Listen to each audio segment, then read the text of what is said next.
Hello students, आज हम लोग इलेक्ट्रोस्टैटिक्स के कूलम्स लॉ के न्यूमेरिकल्स को आगे बढ़ाएंगे। लेक्चर नंबर 4 में हम लोगों ने सुपरपोजिशन ऑफ फोर्सेस के बारे में पढ़ा, जिसमें हम लोग वेक्टर का यूज़ किए। लेक्चर नंबर 5 में उसी वेक्टर का किस तरीके से कूलम्स लॉ में यूज़ होता है वो सीखे हम। ठीक है, तो ये जो वेक्टर बार बार हम लोग को पढ़ना पड़ रहा है, इसकी रिक्वायरमेंट है, बिकॉज फोर्स, इलेक्ट्रिक फील्ड या मैग्नेटिक फील्ड, ये सारे क्वांटिटीज कैसे हैं, वेक्टर, और इनका वेक्टर को ऐड करने आना चाहिए। जब तक वेक्टर को एडिशन नहीं मालूम होगा तब तक प्रॉब्लम होता रहेगा। ठीक है, इसलिए मैं पढ़ा रहा हूँ वेक्टर को।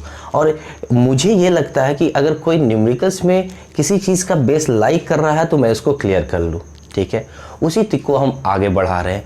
इससे पहले हम लोग लेक्चर 4 नंबर जाकर आप देख लो, उसमें हम लोग क्या पढ़ रहे थे, सीधा सीधी स्ट्रेट फॉरवर्ड देख रहे थे, कुछ मंत्र के बारे में बात कर रहे थे।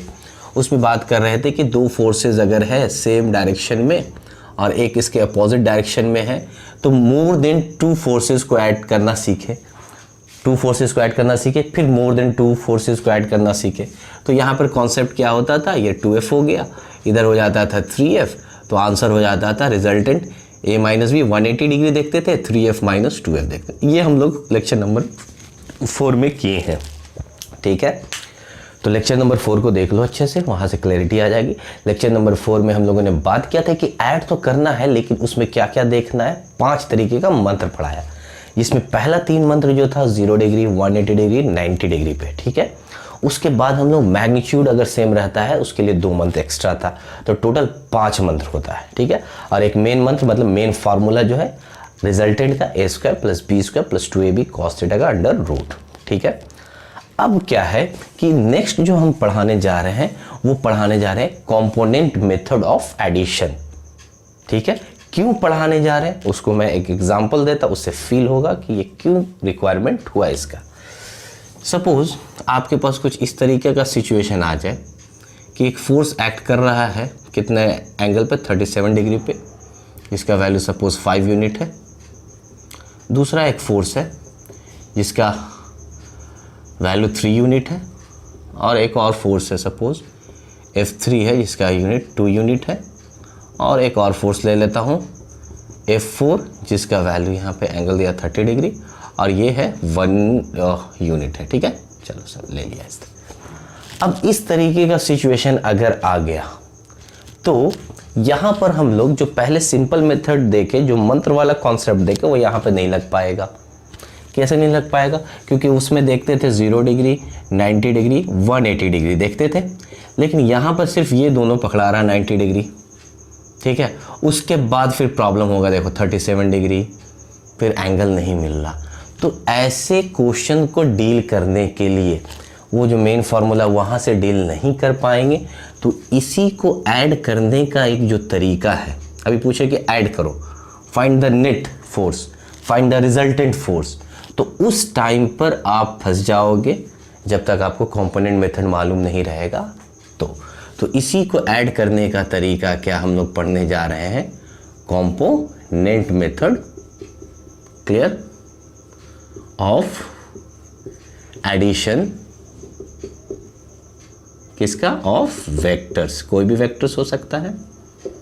तो कंपोनेंट मेथड 2 या 2 से ज़्यादा वेक्टर्स को ऐड करने का तरीका है, 2 या 2 से ज़्यादा फोर्सेस को ऐड करने का तरीका, 2 या 2 से ज़्यादा इलेक्ट्रिक फील्ड को ऐड करने का तरीका। इसमें हम लोग क्या यूज़ करेंगे, कंपोनेंट मेथड। 2 मेथड है, एक मेथड हम लोग पहले पढ़ चुके हैं लेक्चर नंबर 4 में, आज पढ़ने जा रहे हैं लेक्चर नंबर 6 में। क्या पढ़ेंगे, कंपोनेंट मेथड ऑफ एडिशन। इसको अच्छे से समझेंगे। ये 2 मेथड अगर हम लोग सीख लिए तो कहीं पर भी प्रॉब्लम होने वाला नहीं है। तो चलो स्टार्ट करते हैं component method. Basically component method क्या है, रिजोल्यूशन ऑफ अ वेक्टर है, मतलब वेक्टर को रिजॉल्व करना, तोड़ना, तोड़ के बात करना। अब हम स्टार्ट से बताते हैं, रिजोल्यूशन का मतलब क्लियर करते हैं, उसके बाद फिर आएंगे यहाँ पर। ठीक है, रिजोल्यूशन ऑफ वेक्टर क्या होता है कि कोई भी एक वेक्टर है, सपोज वेक्टर f है। ठीक है, ये वेक्टर f को कितने टुकड़ों में रिजॉल्व किया जा सकता है, बांटा जा सकता है। तो इसका कितना रिजोल्यूशन, कितना पार्ट्स हो सकता है, कितना कंपोनेंट हो सकता है, इनफाइनाइट। तो किसी भी वेक्टर का कितना कंपोनेंट हो सकता है, कंपोनेंट का मतलब क्या समझेंगे सिंपल भाषा में? पार्ट्स, हिस्सा, भाग जिसको बोलते हैं। तो इनफाइनाइट क्या हो सकता है? इसका कंपोनेंट हो सकता है। क्लियर? जब ये ब्रेक हुआ तो सपोज ब्रेक होने के बाद कुछ इस तरीके का इसका कंपोनेंट मिल रहा, बहुत तरीके, इसका नाम दे देते, सपोज F1 है, F2 है, F3 है, F4 है, ये सारा क्या है? इसका कंपोनेंट है। क्लियर? तो जब एक वेक्टर ब्रेक होगा तो एक वेक्टर ही मिलेगा। अभी हम लोग पढ़े थे जब एडिशन ऑफ ए वेक्टर पढ़ते हैं तो दो वेक्टर को जब ऐड करते हैं तो एक वेक्टर आता है। दो वेक्टर को जब ऐड किया जा रहा था तो रिजल्टेंट मिल रहा था, वो भी एक वेक्टर था। उसी तरीके से जब एक वेक्टर को ब्रेक करेंगे तो क्या मिलेगा? वेक्टर मिलेगा, कई वेक्टर्स। ये जो F1, F2, F3, F4 जो 5 है, इसको हम लोग बोल सकते हैं सिंपल भाषा में ये क्या है? कंपोनेंट है, पार्ट्स है, किसका? वेक्टर F का। यहाँ तक बात समझ में आ गया? चलो अब आगे देखो। अब इसी कंपोनेंट में बहुत सारा कंपोनेंट मिल गया हम लोगों को। अब इसी कंपोनेंट में दो कंपोनेंट को उठाया हमने, एक F1 को और एक F2 को, और दोनों को इस तरीके से सेट किया ताकि दोनों का बीच का एंगल कितना हो जाए? 90 डिग्री। तो पहले जो F1, F2 क्या कहला रहा था? कहला रहा था कंपोनेंट ऑफ वेक्टर F। अब एक और वर्ड का एडिशन हो जाएगा। अब हम F1, F2 को क्या बोल सकते हैं? अब हम इसको बोल सकते हैं rectangular component, clear, of vector F।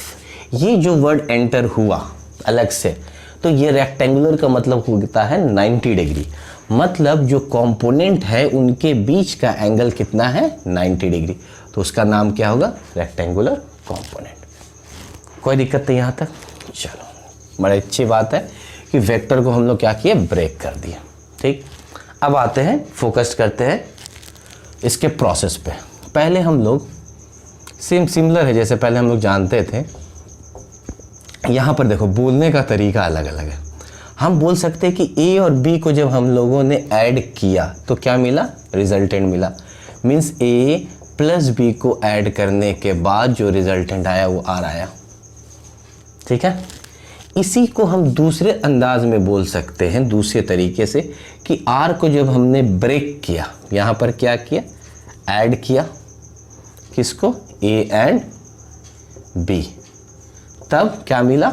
R। यहाँ पे हम बोल सकते हैं R को क्या किए? R ब्रेक्स या रिजॉल्व, ठीक है, R ब्रेक्स या resolve, breaks into A and B, ठीक है ना।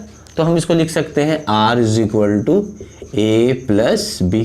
बात देखो दोनों सेम लिखा हुआ, लेकिन बस बोलने का तरीका अलग अलग है। यहाँ हम बोल रहे कि A और B को ऐड कर रहे हैं तो R मिल रहा, यहाँ बोल रहे R ब्रेक होके A और B मिला, लेकिन तरीका दोनों क्या है? सम है। क्लियर? चलो, यहाँ तक बात समझ में आ गया।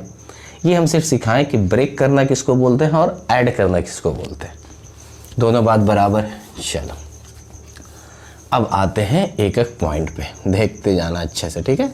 अब आते एक एक पॉइंट पे, देखते जाओगे। 0 आई है। अभी हम एक फोर्स लिए, एक वेक्टर क्वांटिटी है, हमने फोर्स ले लिया, ठीक है। इसका कंपोनेंट कितना होगा? अगर हम x और y वाले प्लेन में ले रहे हैं तो इसका दो कंपोनेंट होगा। एक कंपोनेंट जो होगा वो x की तरफ होगा और एक कंपोनेंट होगा जो y की तरफ होगा, और उस कंपोनेंट का नाम होगा रेक्टेंगुलर कंपोनेंट। क्लियर? तो अब चलो इसको अगर हम लोग ब्रेक करते तो एक कंपोनेंट मिल गया fx, देखो वेक्टर fy, वेक्टर ब्रेक किए। तो अब कोई पूछता है कि सर ये fx और fy क्या है, तो अच्छे से देखो fx और fy क्या बोल सकते हैं? रेक्टेंगुलर कंपोनेंट है। क्लियर है? तो ये क्या कहलाएगा? रेक्टेंगुलर कंपोनेंट या कंपोनेंट ऑफ किसका? वेक्टर f का, किधर में? Along x axis. क्लियर है? मतलब ये जो ब्रेक हुआ उसका एक पार्ट x के तरफ है तो उसका नाम शो कर दिए, ठीक है। इसी तरह component of vector f along y axis, इसका नाम समझ में आ गया, fx और fy क्यों नाम दिए। चलो यहाँ तक समझ में आ रहा। अब अगर हम पहले वाले जैसे थोड़ा देर पहले जो पढ़ा है r is equal to a plus B, उस अंदाज में इसको लिखना चाहेंगे तो क्या लिखेंगे? हम लिख सकते हैं कि f जो है वो ब्रेक हो गया किसमें? एफ एक्स और एफ वाई में। क्लियर, ये इक्वेशन समझ में आ गया। मतलब एफ जो है उल्टा भी बोल सकते हैं कि एफ एक्स और एफ वाई मिलकर क्या बना, एफ। क्लियर, तो यहाँ पे हम लोग रिजोल्यूशन पढ़ रहे हैं तो हम लोग समझेंगे कि एफ जो ब्रेक हुआ एफ एक्स और एफ वाई, एक एक्स की तरफ और एक वाई की तरफ, ये दो कंपोनेंट। क्लियर है। चलो अब हम इसको, ये तो वेक्टर के टर्म में लिखा गया पूरा, इन वेक्टर टर्म समझ जाओगे। अब हमें इसको यूनिट वेक्टर के टर्म में लिखते हैं। देखो अच्छे से देखना, एफ एक्स का मैग्नीट्यूड, किसी भी वेक्टर को कैसे लिखा जा सकता है, इसका मैग्नीट्यूड और इसका यूनिट वेक्टर। यूनिट वेक्टर का टॉपिक भी डिस्कस किए हैं Coulomb's law in a vector form में, बहुत अच्छे से जाकर डिस्क्रिप्शन बॉक्स में दिया हुआ देखोगे। Coulomb's law in a vector form बहुत बढ़िया से डिटेल में बात की है, वही है यहाँ पर। किसी भी वेक्टर को हम कैसे लिखते हैं, ए बराबर 2i कैप लिखते हैं कि नहीं है ना। तो ए वेक्टर का क्या हो गया, मैग्नीट्यूड, और ये इसका यूनिट वेक्टर। तो एफ एक्स का मैग्नीट्यूड क्या हो गया, एफ एक्स वेक्टर का मैग्नीट्यूड एफ एक्स हो गया, और ये किधर है, एक्स की तरफ, तो आई कैप, ये कितना हो जाएगा, जे कैप। तो कोई पूछता है एफ एक्स क्या है, सिर्फ एफ एक्स, तो एफ एक्स क्या है, मैग्नीट्यूड है। ठीक है, ध्यान से देखना, magnitude of F X vector, सही है। क्लियर, एफ वाई क्या है, magnitude of F Y vector, कोई डाउट नहीं आता। तो ये जो इक्वेशन लिखाया हम लोगों के पास, ये किस टर्म में लिखा, इन टर्म्स ऑफ, लिख देते हैं मैग्नीट्यूड, मैग्नीट्यूड के टर्म में लिखाया गया। चाहिए, दोनों इक्वेशन समझ में आया। अब मान लो इसी में हम थोड़ा सा चेंज करें कि अब हम बात करेंगे एंगल के टर्म में। ये तीनों, ये दो इंपॉर्टेंट, एक और आएगा। अब अगर हम लोग बात करें एंगल के टर्म में, तो देखना अच्छे से, बहुत इंपॉर्टेंट बात बताने जा रहे हैं। ये है, ये सामने वाला भी हो जाएगा एफ वाई और ये एफ एक्स। चलो ठीक है, अगर मुझे लिखना होगा एफ एक्स को किसके टर्म में, एंगल के टर्म में, तो हम कैसे लिख सकते हैं, आप देखो अच्छे से। यहाँ थीटा है, ये आपका एफ है, ये आपका एफ एक्स है, एफ ये है एफ वाई। हम वेक्टर सबका हटा दिए, क्यों, क्योंकि जब हम कॉस थीटा, साइन थीटा या कोई भी एंगल लेते हैं तो उसका एक वैल्यू आता है, मतलब वहाँ वेक्टर का कॉन्सेप्ट नहीं लगेगा, सीधा सीधी क्या ले रहे हैं, मैग्नीट्यूड ले रहे हैं, लेंगे ना। जैसे cos 30 डिग्री लिखते हैं ना, cos 30 डिग्री √3/2 लिखते हैं, तो √3/2 क्या है, सिर्फ वैल्यू है, नंबर है, सिर्फ उसका हम लोग मैग्नीट्यूड लेते हैं, तो सिर्फ मैग्नीट्यूड लेंगे, इसीलिए वेक्टर वाला साइन हटा दिया। क्लियर। अब आओ, हमें लिखना है एफ एक्स। तो देखो ये हमको चाहिए, ये बेस का काम कर रहा, ये परपेंडिकुलर का काम कर रहा, ये हाइपोटेनस का काम कर रहा। ठीक है, तो ये हाइपोटेनस और बेस के टर्म में कौन सा इक्वेशन मिलता है, सॉरी हाइपोटेनस और बेस के टर्म में कौन सा ट्रिग्नोमेट्रिकल फंक्शन मिलता है, कॉस थीटा। तो इस वाले ट्राइंगल में अगर हम लोग जाते हैं तो cos theta is equal to b/h, मतलब एफ एक्स बाई कितना हो गया f, तो F X is equal to कितना लिख सकते हैं, एफ कॉस थीटा, लिख लिए। देखो मैग्नीट्यूड लिख दिया एफ एक्स। इसी वाले ट्राइंगल में अगर साइन थीटा देखते हैं तो कितना हो जाएगा, एफ वाई बाई एफ, तो एफ वाई का वैल्यू कितना हो जाएगा, एफ साइन थीटा। कोई इशू नहीं होना चाहिए यहाँ पर। अब इस इक्वेशन में लाकर बैठा दे, देखो यहाँ पे F is equal to F X के जगह पे कितना लिख दे, F cos theta I cap और F sine theta J cap. Clear हो गया यहाँ पर। मतलब ये जो लिखाया वो किस टर्म में, इन टर्म्स ऑफ एंगल। अभी बात करेंगे, घबराओ नहीं, ये सब समझाएंगे। क्लियर हो गया यहाँ तक। अभी सिर्फ 3 बातों को ध्यान में रखो, कैसे लिखा जाता है, एक इन टर्म्स ऑफ मैग्नीट्यूड और इन टर्म्स ऑफ एंगल। कोई दिक्कत नहीं होना चाहिए। ये कैसे आया इसको हम डायरेक्ट अभी समझा देंगे, ठीक है। चलो अब ट्रिक बताएंगे। को हम लोगों ने सीख लिया कि किसी भी वेक्टर को अगर लिखना है तो एक तो लिखने का तरीका F X plus F Y हो जाएगा, दूसरा तरीका F X I cap plus F Y J cap हो जाएगा, और एक देखा F cos theta I cap और F sine theta J cap. ये 3 मेथड हम लोगों ने देख लिया अच्छे से, ठीक है, याद रखोगे। अब हम एंगल वाले पे टर्म पे बात करने वाले हैं, अच्छे से देखना इसको। अभी जब हमारे पास सपोज वेक्टर जो था वो एफ था, वो एंगल बना रहा था थीटा से। अब सुनो अच्छे से, 2 कंपोनेंट होगा, एक्स और वाई है, अगर प्लेन में है तो, अगर जेड प्लेन में होता तो 3 कंपोनेंट होता। तो अभी 2D पढ़ रहे हैं तो इसका दो कंपोनेंट होगा, तो हम आसानी से लिखेंगे। देखो ध्यान से, एफ एक्स वेक्टर और एफ वाई वेक्टर लिख दिए, कोई इशू नहीं। दो वेक्टर हो, ये दो कंपोनेंट होगा, लिख दिया हमने।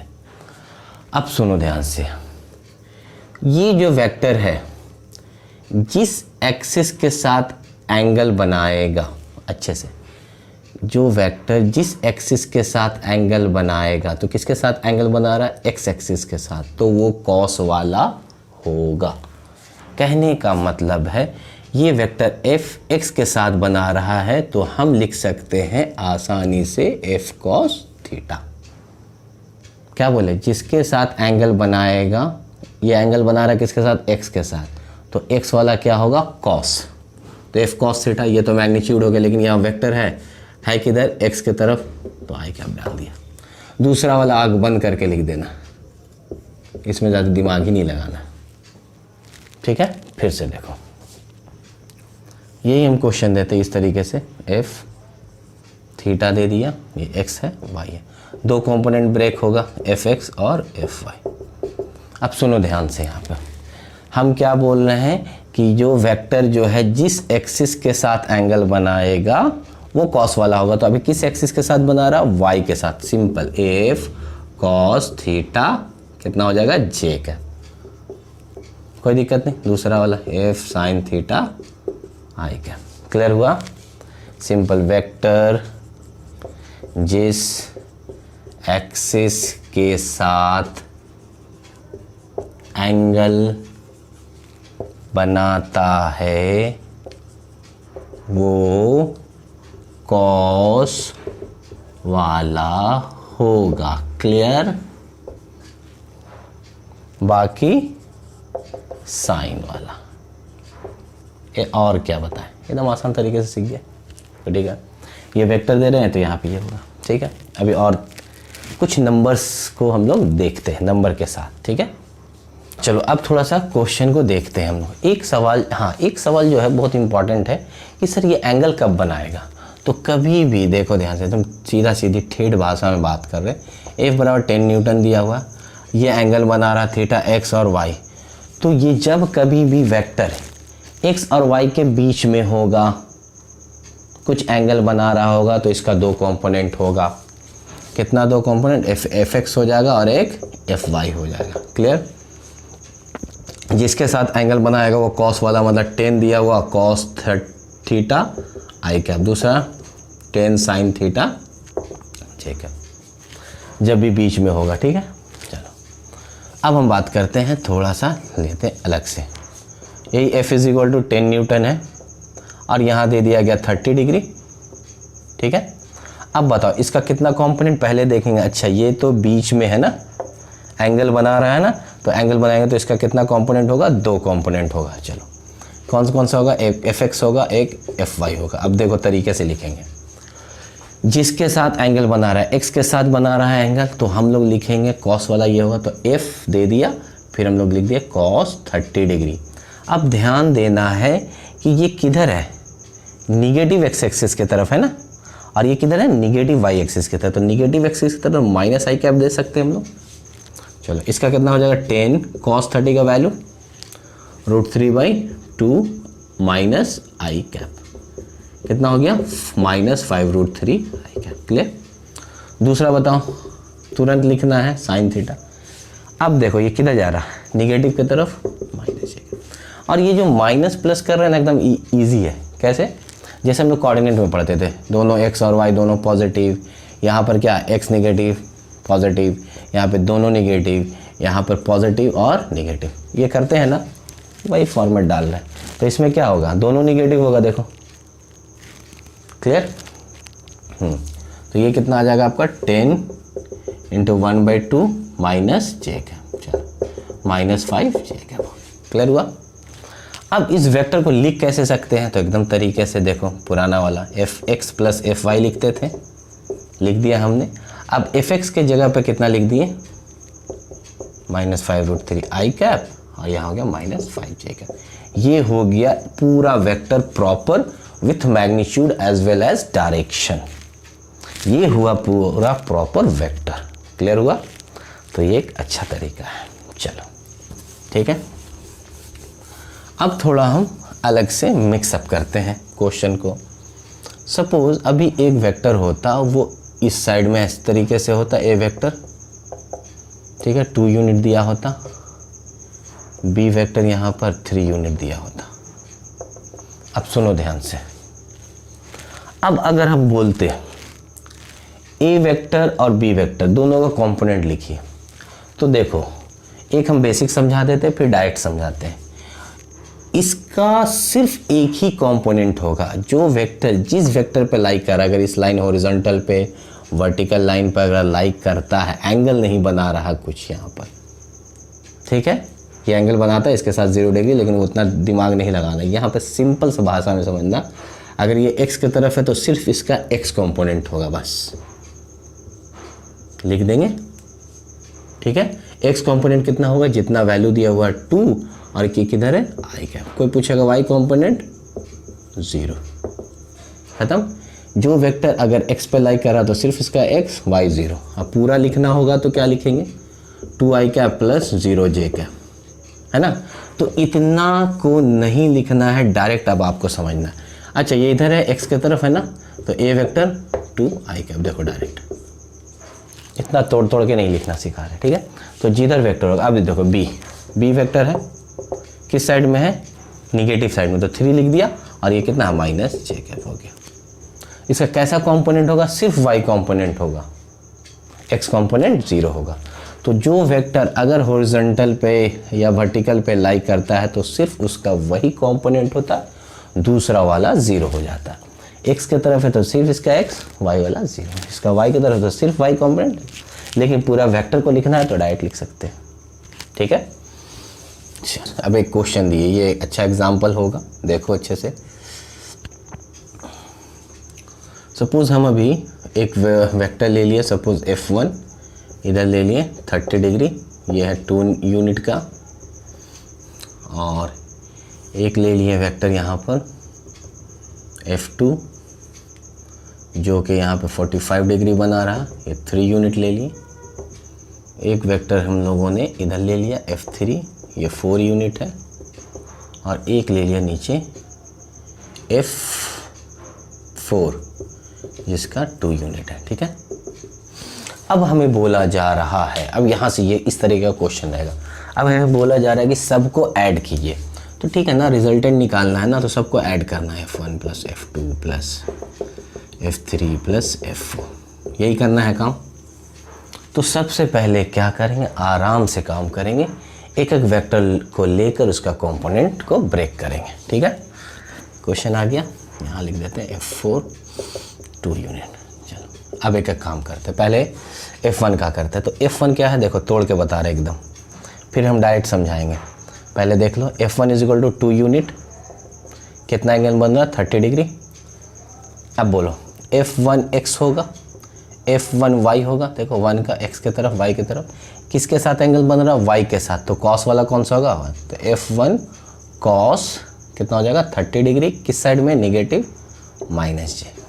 दूसरा तो आराम से f1 sin 30 डिग्री, किधर है, नेगेटिव -i क्या। चलो रखते जाओ, 2 sin 30 का वैल्यू 1/2 है ना, तो 2 × 1/2 -i कैप, ये कैंसिल हो गया, तो कितना आ गया -i कैप।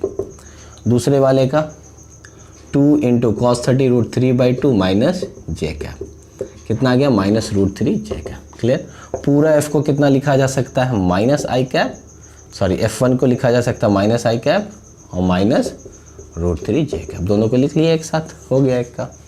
तो एक का तो काम आपका हो गया ना।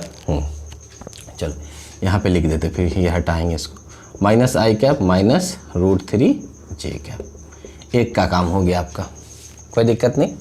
चलो अब नेक्स्ट वाला देखते हैं, f2 को देखते हैं। तो f2 को फिर अलग कर लो, ये हम इतना भी तोड़ कर बता रहे हैं, बाद में एकदम इजी वे में बात करेंगे, ठीक है, एक ही लाइन में लिखेंगे। अब चलो जल्दी जल्दी, f2x, दूसरा कितना होगा f2y, जिसके साथ एंगल बना रहा है x के साथ बना रहा है, मतलब cos ये वाला, मतलब 3 cos 45 degree positive i cap 3/√2 i cap हो जाएगा। चलो दूसरा वाला 3 sin अपने आप हो जाएगा 45 डिग्री जे कैप, तो 3/√2 जे कैप हो गया। क्लियर हुआ? इन दोनों को एक साथ हम लोग लिख सकते हैं यहाँ पर 3/√2 आई कैप और प्लस 3/√2 जे कैप। देखो F2 भी निकल गया, कोई दिक्कत नहीं आता है।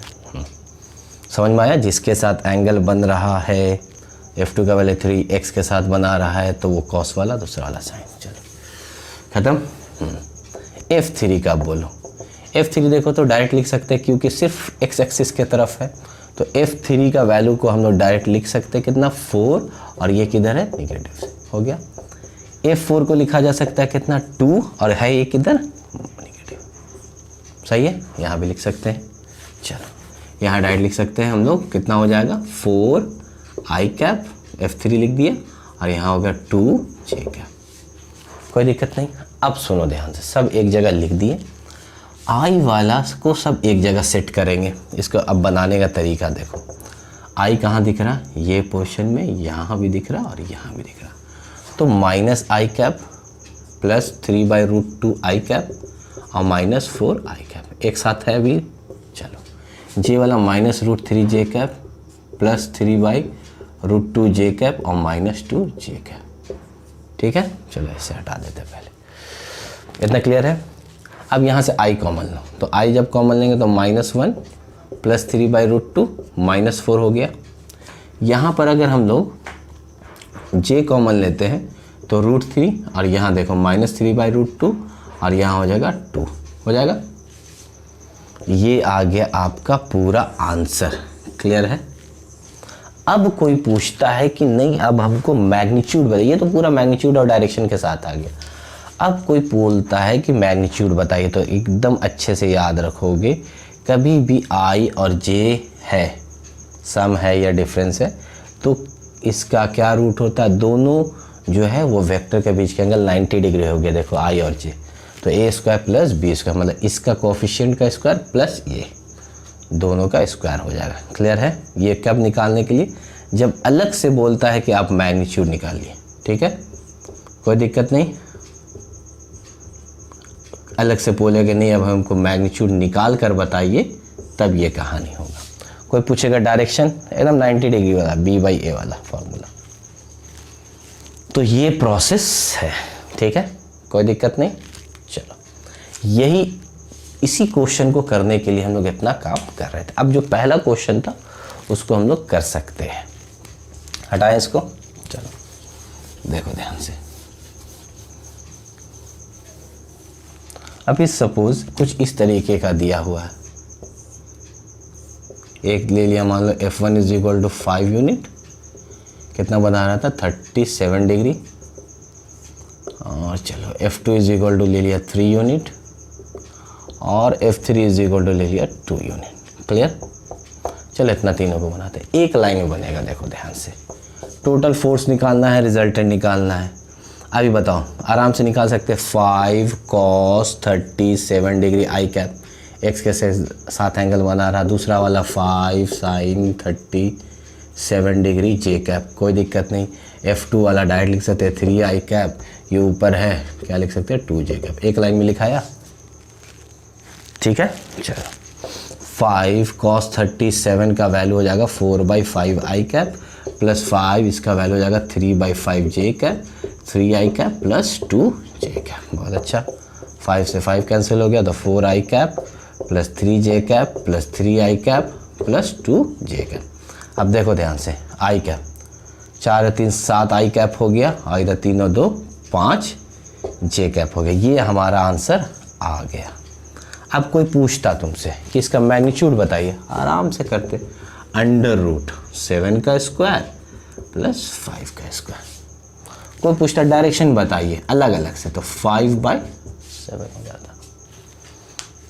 ये था पूरा वेक्टर का कॉन्सेप्ट, इसी को बोलते हैं हम लोग कंपोनेंट मेथड। ठीक है, अब देखो इसको हम लोग कैसे यूज़ करते हैं। जो हम लेक्चर नंबर 4 में सिंपल मेथड से हम लोग बना रहे थे, मंत्र वाला कॉन्सेप्ट से बना रहे थे, उसको हम लोग कंपोनेंट मेथड से भी बना सकते हैं। लेकिन कंपोनेंट मेथड का यूज़ हम लोग को चालाकी से कैसे करना है, जहाँ 0 180 90 मिलेगा या इक्वल मैग्नीट्यूड होगा, सब उधर चल जाएगा सिंपल मेथड में। और जहाँ कहीं एंगल में कॉम्प्लिकेशन होगा, कहीं एंगल में बना हुआ होगा, तब हम लोग कंपोनेंट मेथड का यूज़ करते हैं। कुछ हम दिखाते हैं जो हम लोग पहले बनाए हैं। कुछ इस तरीके का क्वेश्चन अगर आपके पास रहता है, देखो ध्यान से, ये F है, ये F है, ठीक है, और ये भी एक फोर्स लग रहा है F, जो कि कितना एंगल बना रहा है, 45 डिग्री। इसको हम लोग सिंपल मेथड से कैसे बनाते हैं, देखो पहले जो लेक्चर नंबर 4 में जो है हम लोग कॉन्सेप्ट लगा, पहले देख लिए 90 डिग्री। अच्छा 90 डिग्री है तो ये कितना होगा, √2f हो जाएगा। √2f हो गया, क्लियर। और ये है f, दोनों का बीच का एंगल कितना हो गया, 180 डिग्री। तो आंसर जो हमारा रिजल्टेंट आएगा √2f माइनस f, यही है, ये हमारा आंसर आया, ये सिंपल मेथड से। अब हम इसी को इस मेथड कंपोनेंट मेथड से बनाकर दिखाते हैं, ठीक है। अब देखो ध्यान से, अच्छा से कंपोनेंट मेथड से रिजल्टेंट निकालना था, ठीक है। ये कितना हो जाएगा, fi कैप, देखो तो f माइनस जे कैप, इसका कंपोनेंट ब्रेक होगा, तो इसका कंपोनेंट ब्रेक होगा तो थोड़ा डायरेक्ट करते हैं। देखो ये निगेटिव है तो हम लिख सकते हैं minus f by √2 i cap और plus f by √2 j cap. यहाँ निगेटिव है, इसका भी आगे कर देते हैं निगेटिव, क्लियर हो जाएगा, डायरेक्ट हो गया। अब देखो f आई कैप और यहाँ आई, तो f minus f by √2 i cap हो गया, minus J cap f minus f by √2 j cap. चलो हो गया, क्लियर, यहाँ से ले लिए माइनस, क्लियर है। अब अच्छे से देखो r का ये वैल्यू लाना है हम लोगों को ना, आ चुका है, थोड़ा अच्छे से देखेंगे इसको, ठीक है। इसका स्क्वायर करेंगे, रिजल्टेंट निकालने के लिए अभी हम लोग बात की। इसको x मान लो, इसको भी x एज्यूम कर लो, दोनों सेम है, तो x square plus x square कितना हो जाएगा, 2x स्क्वायर, √2 मतलब √2x, x की जगह पे आप रख दो f, एलसीएम वगैरह ले लो, √2f माइनस f बाई कितना हो जाएगा, √2, कैंसिल हो गया। देखो तो आंसर वही आया कि नहीं आया, सेम आया ना, ठीक है। तो इसीलिए देखो, अब देखो इस वाले क्वेश्चन के लिए सिंपल मेथड सही है, तुरंत बन जा रहा, लेकिन यहाँ पर कंपोनेंट मेथड में दिक्कत है, थोड़ा लंबा हो रहा। यही तो टेक्निक का यूज़ करना कि किस जगह पर कौन सा इस्तेमाल करें, कैसा यूज़ करें, ठीक है। तो इसीलिए हम समझाए थे कि 0 डिग्री, 90, 180 सेम मैग्नीट्यूड वाले में सिंपल यूज़ करेंगे, और जहाँ पर एंगल का थोड़ा सा लफड़ा रहेगा, थोड़ा सा देखना पड़ेगा, वहाँ पर कंपोनेंट मेथड, ठीक है। यही चीज़ अब हम लोग पूरा सीख गए वेक्टर को कैसे ऐड करते हैं, सिंपल मेथड से और कंपोनेंट मेथड से। अब जो नेक्स्ट वाला वीडियो आएगा कूलम्स लॉ का, सब भरा हुआ रहेगा न्यूमेरिकल्स, और सब में देखना कॉन्सेप्ट लगेगा, तुरंत बनना शुरू होगा। सिंपल मेथड से भी यूज़ कर लेंगे और तुरंत वेक्टर वाले कंपोनेंट मेथड से भी यूज़ कर लेंगे, ठीक है। इतना बात समझ में आ गया हम लोगों को कि कहाँ पर कैसे इस्तेमाल करना। दोनों वीडियो को एकदम रिक्वेस्ट है कि 4, 5 और ये जो 6 है, इन तीनों वीडियोस को एकदम अच्छे तरीके से देखो। मेरा गारंटी है कि कूलम्स लॉ का जो बेसिक है कहीं पर अटकोगे नहीं, एकदम क्लियर होगा, तुरंत निकलोगे एकदम। और यहाँ अगर आप फास्ट निकल गए तो इलेक्ट्रिक फील्ड और जो न्यूमेरिकल्स है वेक्टर से रिलेटेड सब बन जाएगा, ठीक है। आज तक के लिए इतना ही, थैंक यू वेरी मच।